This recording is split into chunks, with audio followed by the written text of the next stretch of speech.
Hi guys, welcome to our channel Telugu audio stories with Maithri. నా ఛానల్ని ఎవరైనా ఫస్ట్ టైం చూస్తున్నట్టయితే తప్పకుండా లైక్ చేయండి, షేర్ చేయండి అండ్ సబ్స్క్రైబ్ చేసుకోండి ఫ్రెండ్స్. ముడిపడని వీడని బంధం పార్ట్ 53. ఇక లేట్ చేయకుండా స్టోరీలోకి వెళ్ళిపోదామా ఫ్రెండ్స్? ఏమమ్మో, మీ ఆయన కోపంగా పైకి వెళ్ళాడు, కాస్త మంచి చెడ్డ కనుక్కోవా అంటుంది శాంతమ్మ. ఆ ఎత్తుకొని జోలపాట పాడొద్దా అడిగింది కావ్య కోపంగా.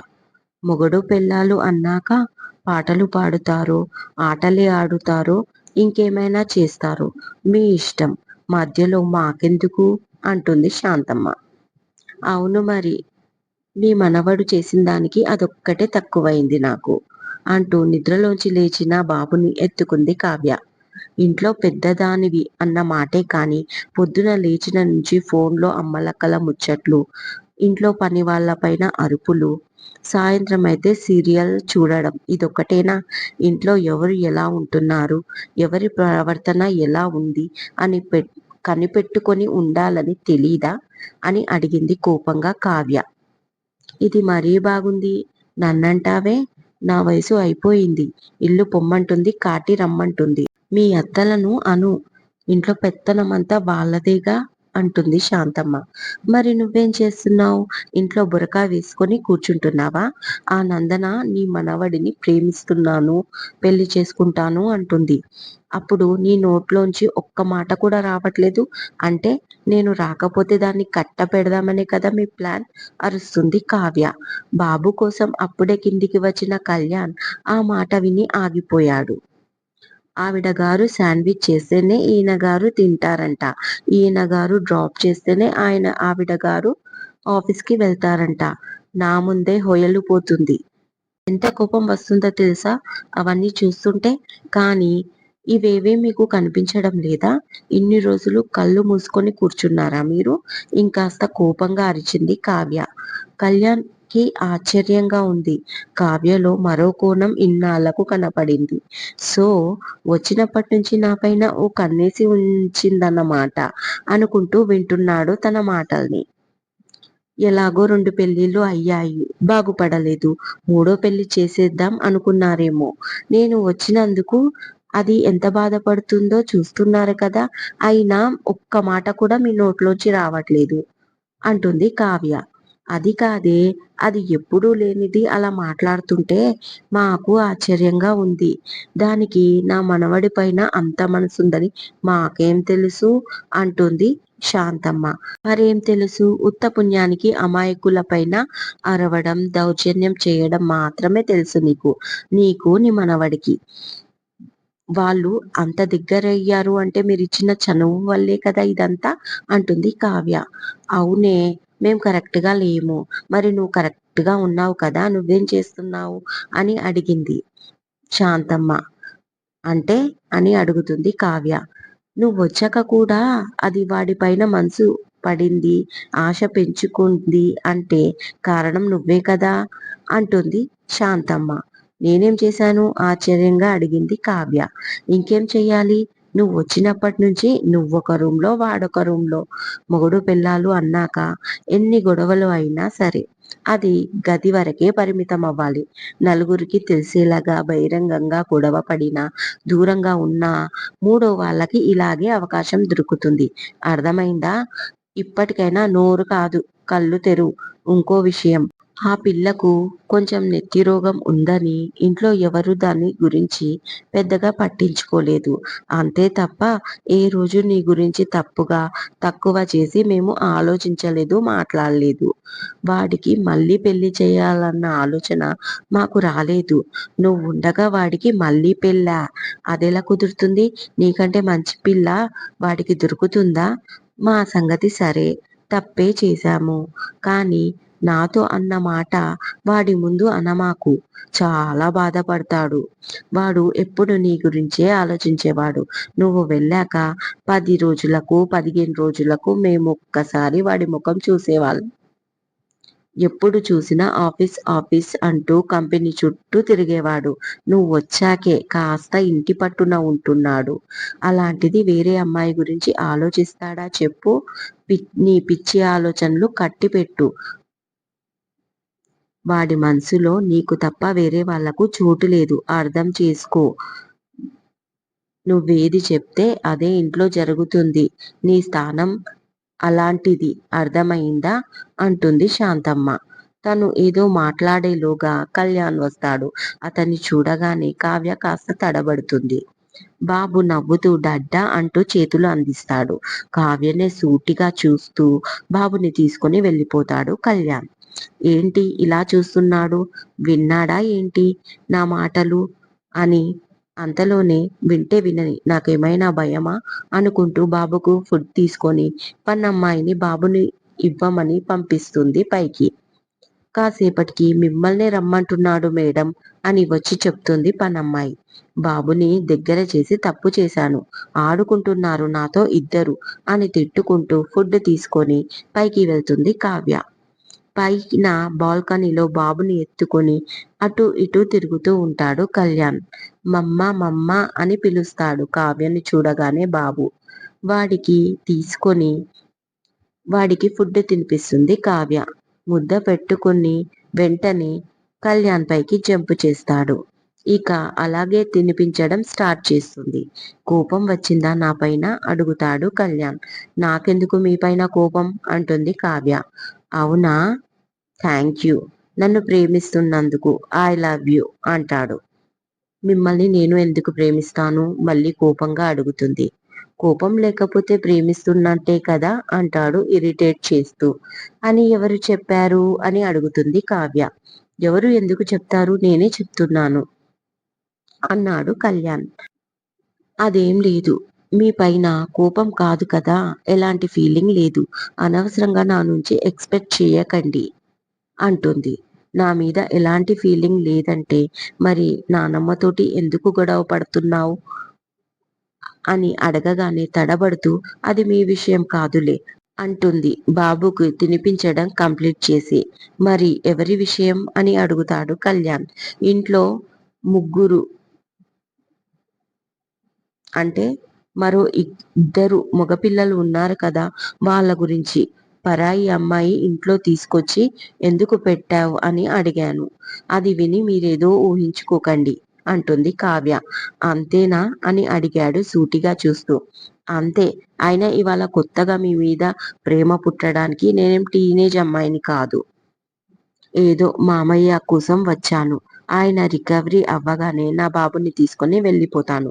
అనవసరంగా వానితో కూడా మీరు అటాచ్మెంట్స్ పెంచుకోకండి. తర్వాత బాధపడేది వాడే. మీకంటే ఏమీ అవ్వదు, అలవాటే కదా. ఎలాగో మధ్యలో వదిలేయడం.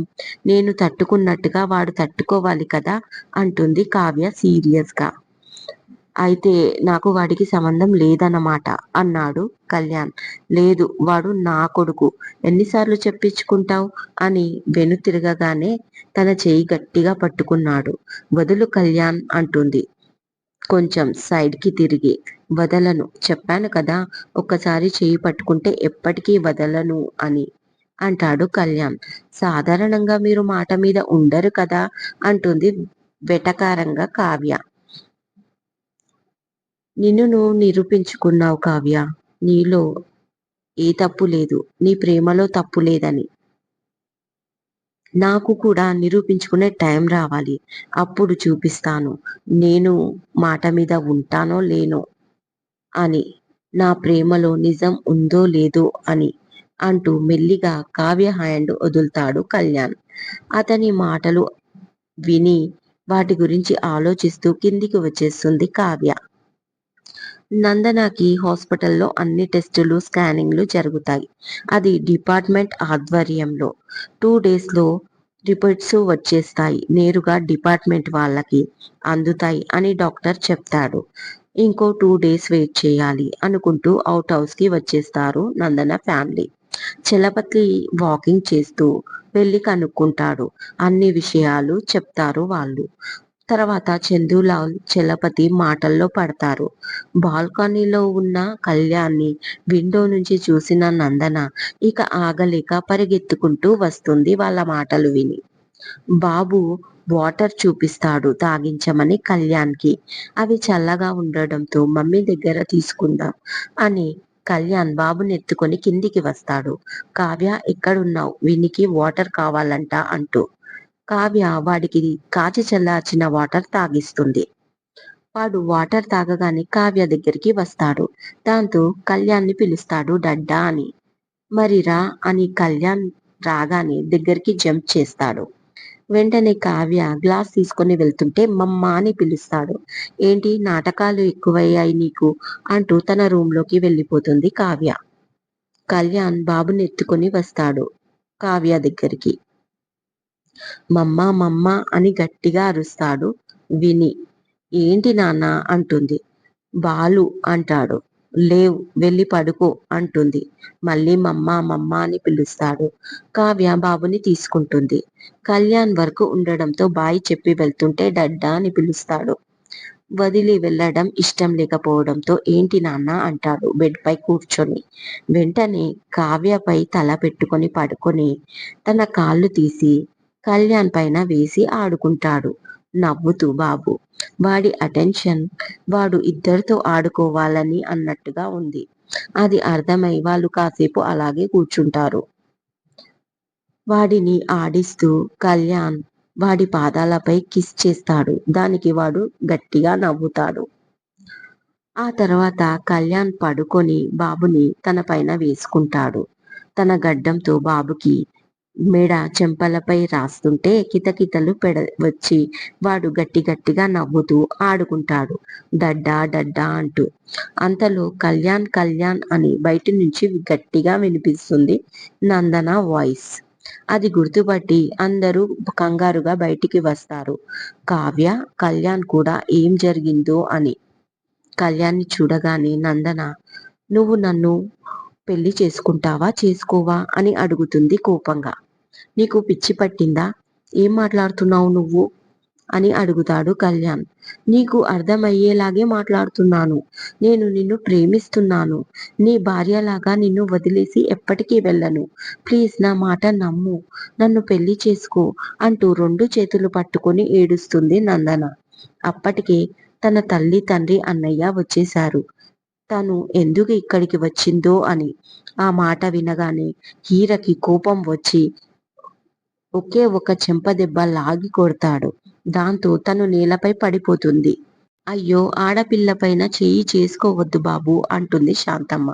మరేం చేయమంటారు, చెప్తే వినిపించుకోవడం లేదు అంటాడు కోపంగా. ఎందుకు కొడుతున్నారు మీరు, వదినని ఇలాగే కొట్టి కొట్టి చంపేశారు కదా, నన్ను కూడా చంపేస్తావా అని అరుస్తుంది నందన గట్టిగా. అందరూ స్టన్ అయిపోతారు. ఏయ్ నోర్ముయ్, వాడు ఎందుకు తన భార్యను చెప్పుకుంటాడు, నందన గ్యాస్ సిలిండర్ పేలి చనిపోయింది అంటుంది శార్వాణి. అమ్మా, నాకు అంతా తెలుసమ్మా, అందుకే నాకు మీతో ఉండడం ఇష్టం లేక వచ్చేశాను. నాకు మీరు వద్దు, నేను మేజర్ని, నా బతుకు నాకు బతికే హక్కు ఉంది. దయచేసి మీరు హైదరాబాద్ నుంచి వెళ్ళిపోండి. మీరు ఉన్నందుకే నన్ను వీళ్ళు పట్టించుకోవడం లేదు. కళ్యాణ్ నన్ను చాలా బాగా చూసుకుంటాడు అనగానే ఈసారి మరొక చెంప చెల్లుమంది. ఆ కొట్టింది ఎవరో కాదు, కావ్య. అసలు ఏమనుకుంటున్నారు మీరు, ఎదుటి వారి లైఫ్ అంటే ఆటలుగా ఉందా మీ అన్న చెల్లెళ్ళకి? ఆల్రెడీ మీ అన్నయ్య చేసిన పనికి చాలా సఫర్ అయ్యాడు కళ్యాణ్, అతని ఫ్యామిలీ. మరొకసారి వాళ్ళ ఫ్యామిలీలో నిప్పులు పోద్దామని చూస్తున్నావా? నేనుండగా అలాంటి పొరపాట్లు జరగనివ్వను. అలాంటి తప్పుడు ఆలోచనలతో ఉంటే నీ లైఫే స్పాయిల్ అవుతుంది. అసలు కళ్యాణ్ నీకు వరుసకు ఏమవుతాడో తెలుసా? అన్నయ్య అవుతాడు అంటుంది కావ్య కోపంగా. మా అబ్బాయి ఏం చేశాడు, ఏం మాట్లాడుతున్నావమ్మా నువ్వు, మాకు అర్థం కావటం లేదు అంటుంది శార్వాణి. అక్కడ అందరికీ కన్ఫ్యూజ్ గానే ఉంది. కళ్యాణ్కి కొంచెం కొంచెం అర్థమైంది, బట్ క్లారిటీ కావాలి. కావ్యని చూస్తూ ఉంటాడు తను ఏం చెప్తుందా అని. మీ అబ్బాయి, మీ చిన్న కొడుకు కుందన్ నా చెల్లి సాహితిని పెళ్లి అయింది తెలిసి కూడా తీసుకుపోయాడు. ఇప్పటి వరకు ఈ విషయం మా వాళ్లకు తెలియకూడదని నేను నోరు మూసుకొని ఉన్నాను, కానీ ఇప్పుడు చెప్పక తప్పడం లేదు అంది కోపంగా కావ్య. ఇదండి ఇవాళటి ఎపిసోడ్. ఈ ఎపిసోడ్ మీకు నచ్చినట్టు అయితే తప్పకుండా లైక్ చేయండి, షేర్ చేయండి అండ్ సబ్స్క్రైబ్ చేసుకోండి ఫ్రెండ్స్. మరొక మంచి ఎపిసోడ్తో మీ ముందు ఉంటాను. మైత్రి.